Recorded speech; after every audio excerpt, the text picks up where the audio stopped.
Char!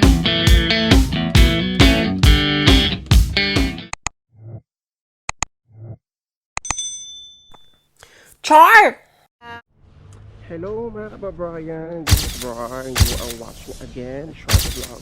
For today's short episode, tayo po ngayon ay naglalakad na naman tayo papasok. Today is Tuesday, alauna na po ng hapon. Isang oras bago tayo magtrabaho. Habang tayo papasok ng ating trabaho ulit o paulit-ulit, tayo ay mag-vlog naman. I decided na gumawa ng isang short, very short Q&A vlog. Para sa mga comments na hindi ko masagot-sagot, gagawa natin yan ng vlog. So, magbabasa tayo ng mga comments habang naglalakad. Yung mga pangkaraniwang tanong na mababasa ko sa mga platforms natin. Ayan. So, I hope na makatulong po ang short vlog na to sa inyong mga future reference kung kayo ay nangangarap manirahan at magtrabaho dito sa Croatia. Yes, but before anything else, if you haven't yet, subscribe. And if you are new to this channel, please help me to reach 14,000 subscribers. Thank you so much guys sa lahat ng mga patuloy pong sumusuporta sa mga platforms natin. And right now, here's a Glusport. Glusport tuloy. Sa Mari, ano ba tawag dito? Ano bang port bang tawag dito? Basta port po na tawag dito guys. Anyways, ayan, dito tayo ngayon kung saan hindi nadao mga yate. So ang gamit nating camera guys ay yung ating GoPro 360. We will see yung difference kapag nag-shoot ako ng GoPro 11 at GoPro 360. Pero naka normal camera lang to. Anyways, ayan, bago tayo magsimula, kamusta na kayo? Yan, hindi tayo nakakapag-vlog and live. Dahil busy. Every Tuesday busy ako. Sobra. Kadalasan every Tuesday nagka-extend ako. Yes. Dahil every Tuesday tatapos yung mga promotion, yung mga sales. So nagpapalit ako ng presyo. Yes, ako rin po ang nagpapalit ng presyo sa store natin.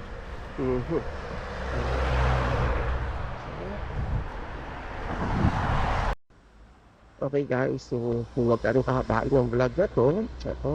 Magsimula tayo sa ating unang tanong. So ang ating mga comments na babasahin ay karamihan galing sa YT. Yes, ayan, from Fuji Marlas Marsagan, new subscriber po ma'am. Pag galing Pinas po, agency po, legit na punta dyan. Okay, ang dami-dami yan natin content about dyan, no? But again, sabi ko nga, dahil may mga first time viewers tayo, para po sa mga agencies kung kayo sa Pilipinas, check nyo sa www.dfw.gov.ph or www.workabroad.ph. But mostly, normally, sa mga namimit ko dito galing ng Pilipinas ay galing ng Premier Global Recruitment, Peridot, yan. Ay, no. Sorry. Yun yung ilang agency, pero karamihan talaga dito sa Dubrovnik ay galing ng Premier Global Recruitment. But I think yung Magsaysay, Peridot, baka o IPAMS, not sure. Feel ko may baka may mga openings. Try nyo i-search sa Blue App. But normally karamihan talaga majority ay galing ng Premier Global. Yung mga nabanggit yung agencies, try nyo lang. Kasi I think nag-hire sila hindi lang sa Croatia, more pati sa ibang part ng Europe. Yes. Okay. Next tayo. Anong tanong? Okay po ba sa Spar Company? Wala kasing Spar dito sa Dubrovnik guys. I think this is Zagreb o sa ibang part pa ng Croatia. And I believe maraming mga Pinoy, mga workers ng Spar. Lagi ko naman sasabi guys, wala namang perfect na kumpanya. But no matter lang din talaga yung mga kasama nyo sa trabaho, mga katrabaho ninyo, o paano o offer, ganyan. Basta, kung maka-encounter man kayo ng, alam mo yun, hindi kaaya-aya sa experience ninyo, yaan nyo na lang muna, mag-taste mo tayo ng konti-konti. At ang mahalaga, i-enjoy nyo lang talaga ang trabaho nyo. I-enjoy nyo yung trabaho. And nandun naman kayo para sa family at sa sarili ninyo. No, I know, talagang challenging ang pag-work abroad, pero konting sakripisyo muna tayo sa simula.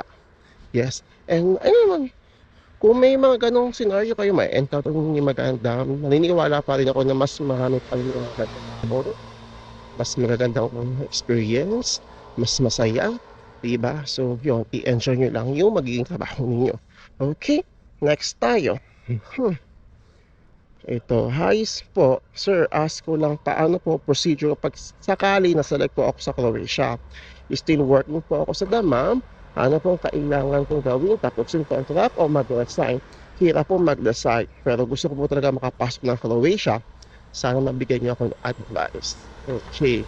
Kung kayo ay nasa Damam, nasa Manila East, ang lagi kong una disclaimer lang guys, magpayo muna tayo hanggat maaari ako yung trabaho ay yung yearly job. Lalo na kung kayo ay meron stable na trabaho sa Middle East, may maayos na income na kayo. I know, yeah, marami talagang gusto makapunta dito for other part of you. But, 2026 na, di ba? Medyo mahirap na yung mga buhay. Palaki ng palaki, pamahal ang pamahal ng mga bilihin. So ayun, as much as possible, yearly job muna ang kunin.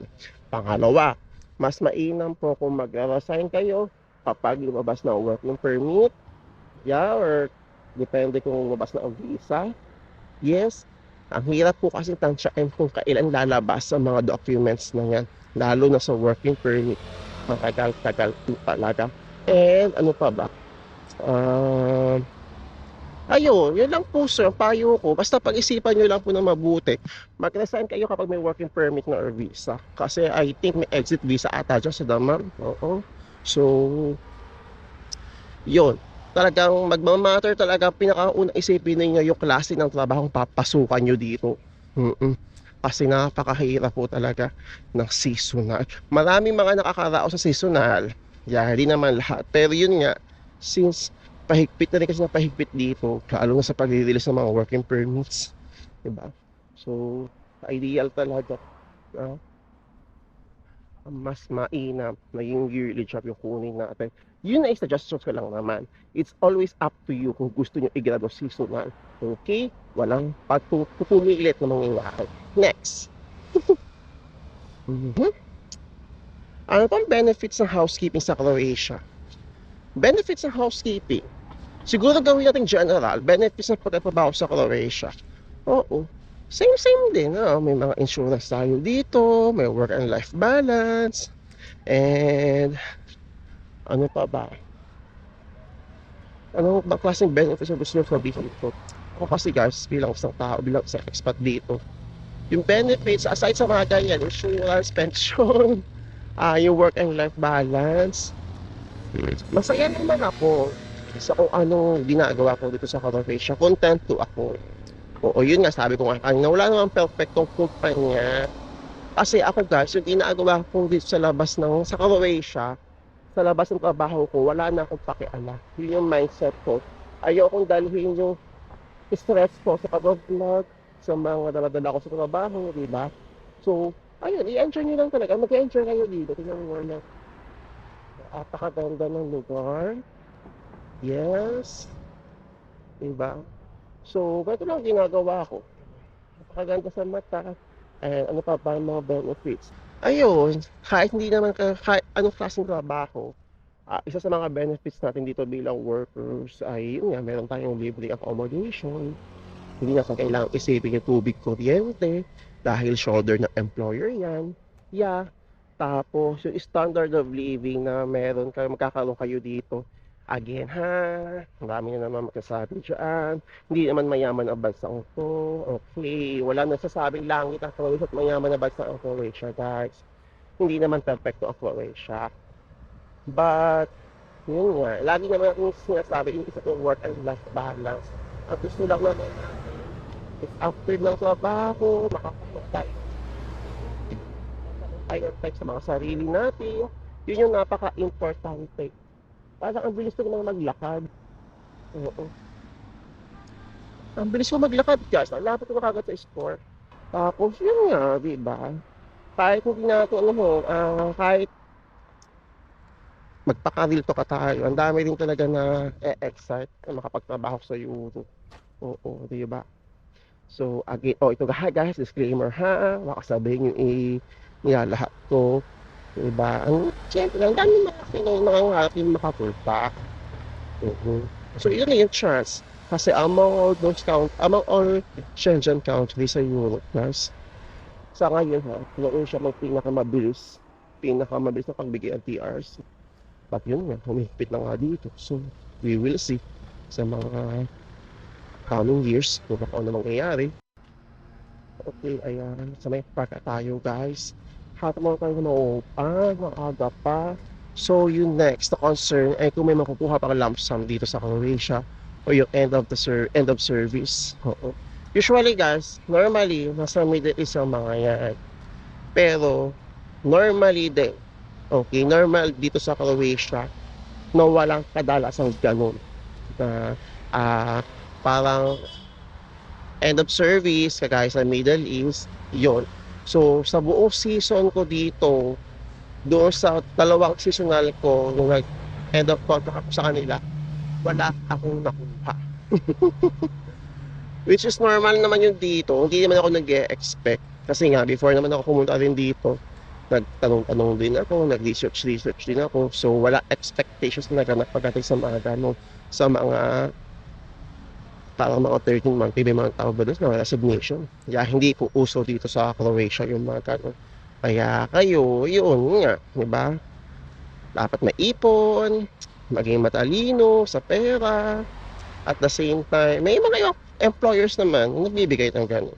Lalo na kapag talagang pangmalakasan ka, deserve mo mabigyan, di ba? Why not? Pero normally, wala. Okay, so wag kayo malilito kung may mga biglang ganun kayong concert tapos baka bigla yung awain ng mga employer. We're now here guys sa Bruges. Yes. Ayan.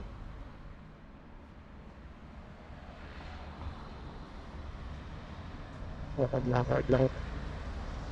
Minsan nakakatamad na. Grateful naman ako na meron akong trabaho dito. Pero alam niyo yun, minsan nakakaisip ko yun na gusto mo talagang magsarili, alam mo yun, meron ka sariling oras. Gusto, oo talaga, as in guys, kung bibigyan lang talaga ako ng pagkakataon, bakit hindi ako mag-full time sa pag-vlog, kung malaki lang yung community ko, oo, o kaya ko lang kumuha ng mga freelance visa dito, kumuha tayo dito, ay naku. Tsaka, ang sarap sa feeling na sarili kang boss sa oras mo. Yeah. So maaga pa naman, 1:14 pa lang naman. Kaya uupo muna ako dito. And yun lang. Short vlog lang din ulit. Samahan nyo lang ako. Sumagot lang tayo ng mga ilang tanong. And wala namang bago sa mga ginagawa ko dito sa Croatia. Yung mga opportunities is tanggap lang tayo ng tanggap. Oo. Pagdating sa trabaho, ganun pa rin. Very, very same. Walang pagbabago. And yun, ganun talaga buhay. Basta kayo guys, alam ko namang normal na sasabi to, pero paalala lang ulit, para magaling din sa atin, ilabas nyo yung mga hinanakit sa trabaho, sa kung anong buhay meron kayo sa labas ng trabaho. Yeah, i-enjoy ninyo ang buhay sa labas ng trabaho. Huwag yung dalhin sa bahay, huwag yung dalhin sa kahit na saan. Ang trabaho ay sa trabaho lang. Yeah. So pagpasok ko, doon na yun. Yun na yung papasok. Pero okay ako guys. And nakaka-enjoy na-enjoy ko rin mag-isa. Yes, pag ganito. Sa Dubrovnik kasi busy ang mga Pinoy dito. Kung may ma-invite man ako makagala or sa vlog, diba, masama sa vlog, why not? Pero yun talaga, tsaka trabaho tayo. Yeah, naantok pa ako.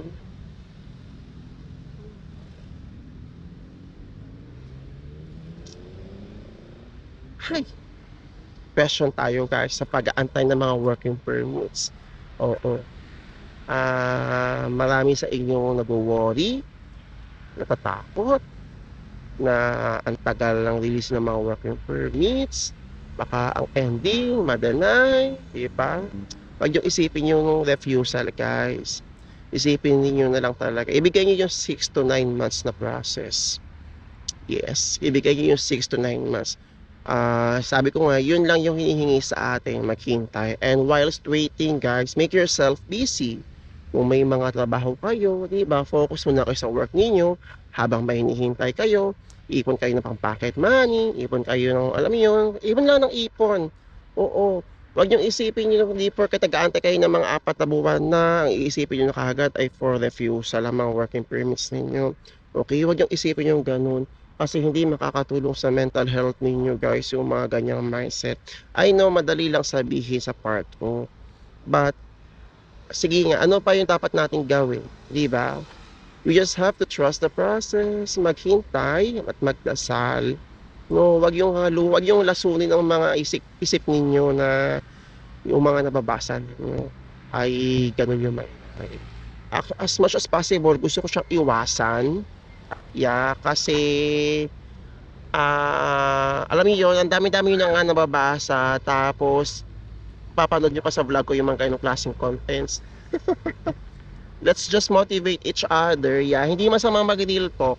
Oo, pero sa panahon ngayon, mga naghihintay na lang kayo ng process ng mga working permits ninyo, ibigay nyo yung pagkakataon na naghihintay kayo ng working permit. Yeah, maa-approve yan. Tingnan nyo nga, sa kabayan natin, 7 months sa Pilipinas bago lumabas yung working permits. Diba? Nandito na sa Croatia. So, tiwala lang kayo sa proseso, guys. Magtiwala lang kayo sa proseso, magtiwala kayo sa agencies, magtiwala kayo sa employer ninyo dito. Yeah. So, yun. Magdasal, oo, simba tayo ng simba, oo, lang mawawala kapag may dasal tayong kasama. Yeah. So, yun lang. Ayoko kayo i-demotivate sa kung ano-ano mga nababasa ninyo. But, yun lang din naman yung lagi yung mapapayo sa inyo. Maghintay lang tayo na maghintay. Kasi, yun lang yung hinihingi nga sa atin ng proseso, ang maghintay. At the same time, kapag lumabas na yung mga hinihintay natin, di ba, ayan na, tuloy-tuloy na yan, mabilis na yan. Magbubulat na lang kayo, nandito na kayo sa Croatia. Okay, so, kapit lang tayo, magsama-sama tayong magdasal, sama-sama tayong mag-trust sa proseso, and sa balang araw, makakapunta rin kayo dito ng working Croatia. Ano? Makakapagsimula kayo ng bagong chapter ng buhay ninyo, makakapagsimula kayo ng mga bagong memories, di ba? So, hintay-hintayin lang natin. Okay? So, papasok na ako, guys. Yeah, I think that's all for today muna. Short vlog lang ulit to. I hope nag-enjoy kayo sa ating short vlog for today. If you have any more questions or suggestions, i-comment ka lang. Mahala nyo, yan ating maging next content sa ating vlog. Again, please help me to reach 14,000 subscribers and please don't skip ads. Maraming salamat po sa lahat ng mga patuloy na sumusuporta at sa mga hindi po nag-skip at sa mga videos ko. Yeah, good luck sa mga naghihintay ng mga working permits and visas, and I'm really looking forward to meet you all here in Croatia. So that's all for today, guys, and see you soon sa Croatia. Ciao! Anong magagawa? Laging